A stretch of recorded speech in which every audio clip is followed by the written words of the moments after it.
Hello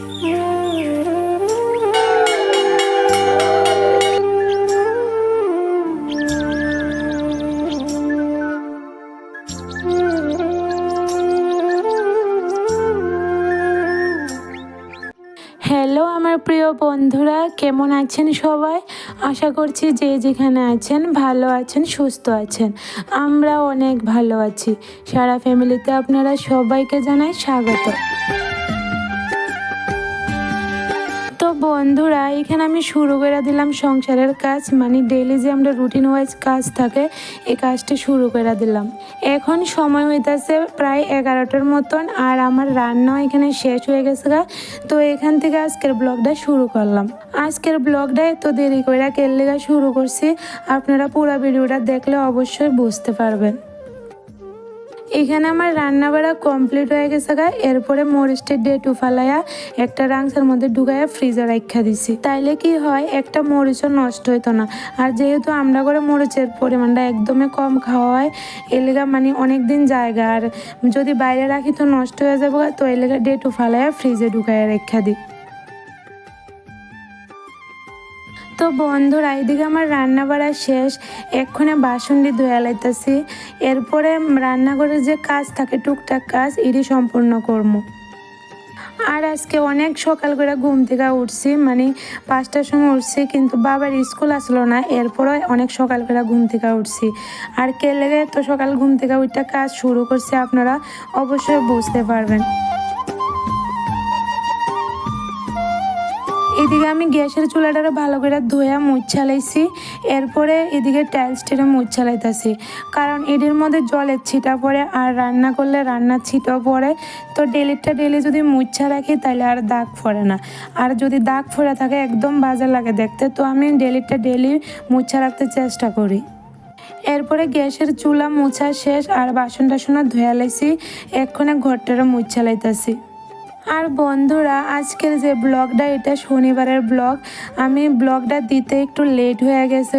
ইচ্ছা থাকে মানে ডেলির ব্লগটা ডেলি দিতাম, কিন্তু সবসময় এডিট করতে পারি না, কারণ ছোট বেবি আছে ঘরের মধ্যে, আর ছেলেরও পড়াশোনার চাপ আছে। তো সবসময় এডিট করে ব্লগ ছাড়া হয় না। তো শনিবারের ব্লগটা এত দেরি করে দেওয়ার লেগা সরি আপনারা সবার কাছে।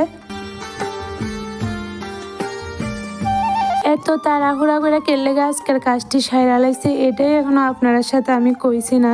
তো বন্ধুরা, আজকে শনিবার, তো ভাবছি যে আজকে একটু শনি পূজা দিব।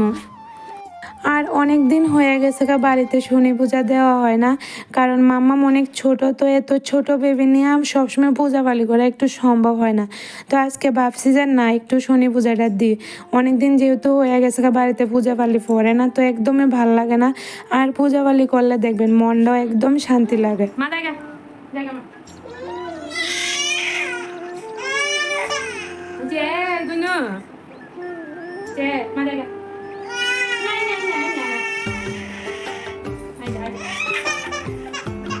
আর আজকে যে আমি শনি পূজা দেবো কোনো প্ল্যানই করছি না আগের থেকে, যে আমি শনি পূজা দেবো।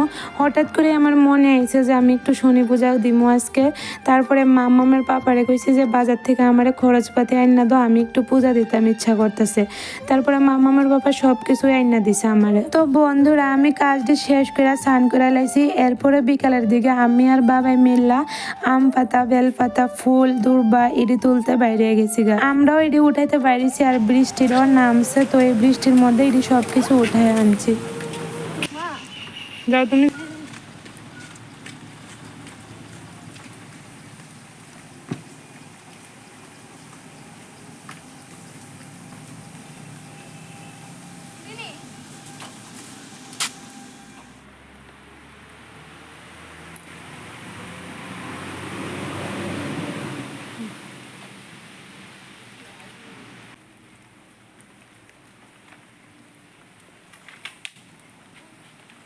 এই বাসটা ভাঙবো বাবা।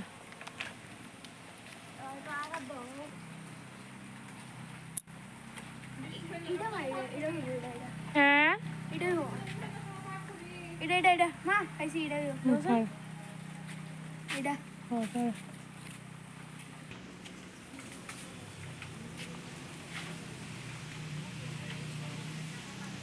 আসছো নেই?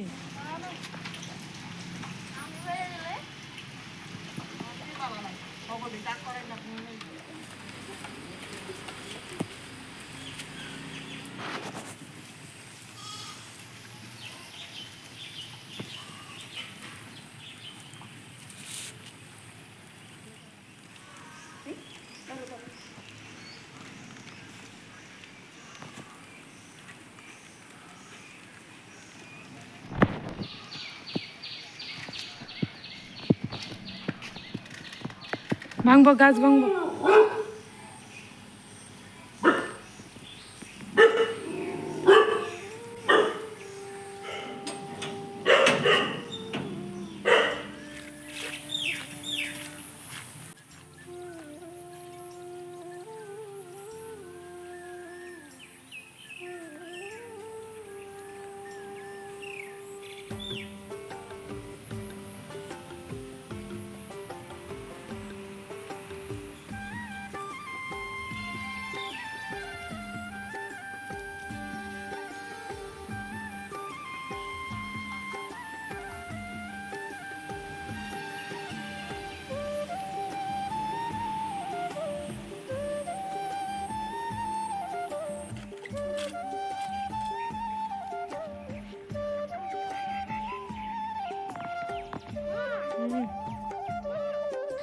এদিকে আমি পূজার আয়োজনটা শুরু করে দিছি, আর এখনো সন্ধ্যা হয়েছে না, সন্ধ্যার আগ দিয়ে আমি শুরু করে দিলাম, কারণ আকাশে অনেকটা পরিমাণে মেঘ করছে। আপনারা তো দেখতেছেন, ওই বিকাল থেকে বৃষ্টি হইতেছে, আর এত পরিমাণে বৃষ্টি নামছে বন্ধুরা, আমি ভাবছি না যে আজকে পূজা করতে পারবো। এরপরে যাই হোক, ঠাকুরের ডাকতেছি আর কইতাছি যে ঠাকুর একটু সময় লাগে বৃষ্টিটা থামাই দিও, আমি যাতে পূজাটা দিতে পারি।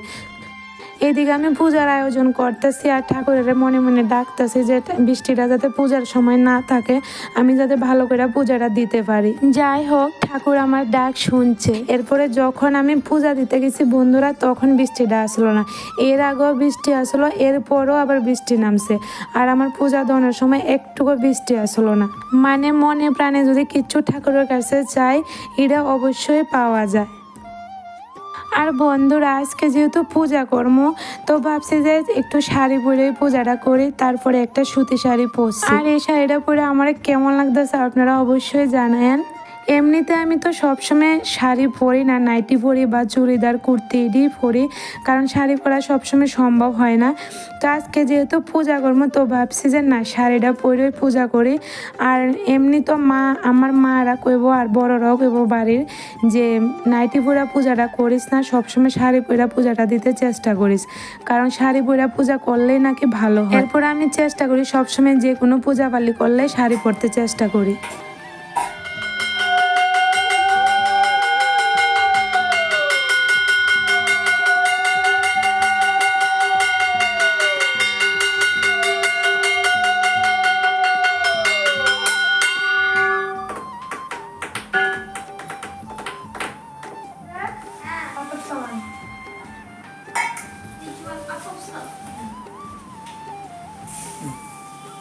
Ba দেখবো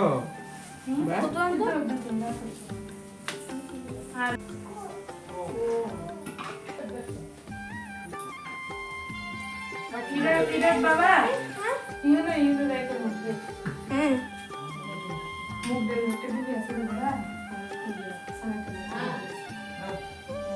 আমি এদিকে ফল ফসারি, এরপরে আম পাতা, বেল পাতা, দূর্বা, তুলসী পাতা, ফুল এটি সব কিছু দইয়া না ঘরে রাখা দিছি।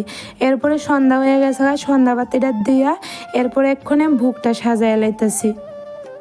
আমি এদিকে পূজার আয়োজন করতেছি, আর মাম্মাম পাপার সাথে বারান্দাতে বয়া বয়া দেখতেছে, আর তাই না ঠাকুর ঘরে ঢুকবার লাগে অনেক চেষ্টা করতেছে। উনি তো বন্ধুরা, আমার মাম্মাম ঠাকুর ঘরে ঢুকতে অনেকটা ভালো পায়, মানে সারাদিন তাই না ঠাকুর ঘরে বসায় রাখেন, তাই না বয়া থাকবো, কোনো কেস কিছু করতো না, কান্দাকাটিও করতো না, শুধু ওই র্যাকের মধ্যে যে জিনিসটি দেখতেছেন ইডি একটা একটা করে সবটি নিচে ফেলাই দিব। মানে তাই না একটু সুযোগ পাইলে ঠাকুর ঘরে আয়া বয়া থাকবো। অনেক সময় যদি আমি দেখি নীরও বয়া রয়েছে, তার মানে আমি বুঝতে দেখা যায় ঠাকুর ঘরে ঢুকা বয়া রয়েছে। এই লেগে আমি সবসময় ঠাকুর ঘরে দরজাটা লাগাই রাখি।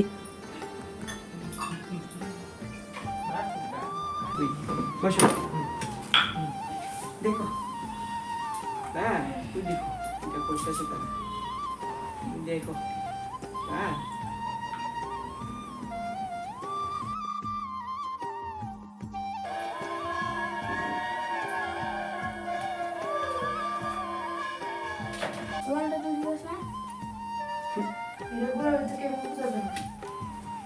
বাবা বাবা মালা দিয়া আয়ো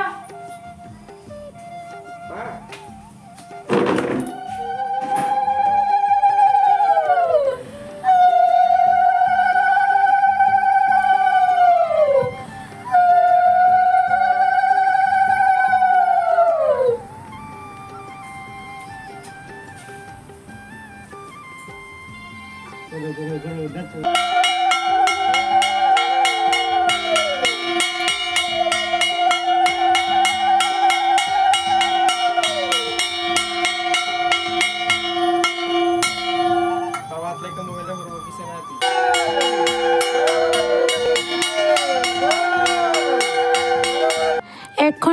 পূজা দেওয়া কমপ্লিট হয়ে গেছে গা, আর খুব সুন্দর করে পূজাটা দিতে পারছি। একটুকু বৃষ্টি ডিস্টার্ব করছে না, শুধু একটুই সমস্যা আসলো, কারেন্ট আসলো না। পূজা শেষে প্রথমে তুলসী মারে প্রসাদ দিয়া, এরপরে সবাইরে প্রসাদ দিয়া দিছি। আর এদিকে রাত্রের বেলায় আমি পূজার বাসনটা ভালো করে ধোয়া মানে উপর করে দেওয়া রাখছি, তাইলে কি হইব জলটা সইরা বাসনটা শুকাইয়া থাকবো আর আমি গুছিয়ে লেতাম পারবো পরের দিন। তো বন্ধুরা, আমার এই ছোট্ট ব্লগটা আপনার কাছে কেমন লাগলো? ভালো লাগলে লাইক কমেন্ট করে চ্যানেলটা সাবস্ক্রাইব করে আমার পাশে থাকবেন। আর আজকে রাতের খাবারে আসলো কচুর বড়া, জল ভাত, খিচুড়ি আর দুপুরের একটু তরকারি আসলো। আজকের ভিডিওটা এ পর্যন্তই। সবাই ভালো থাকবেন, সুস্থ থাকবেন। Good night.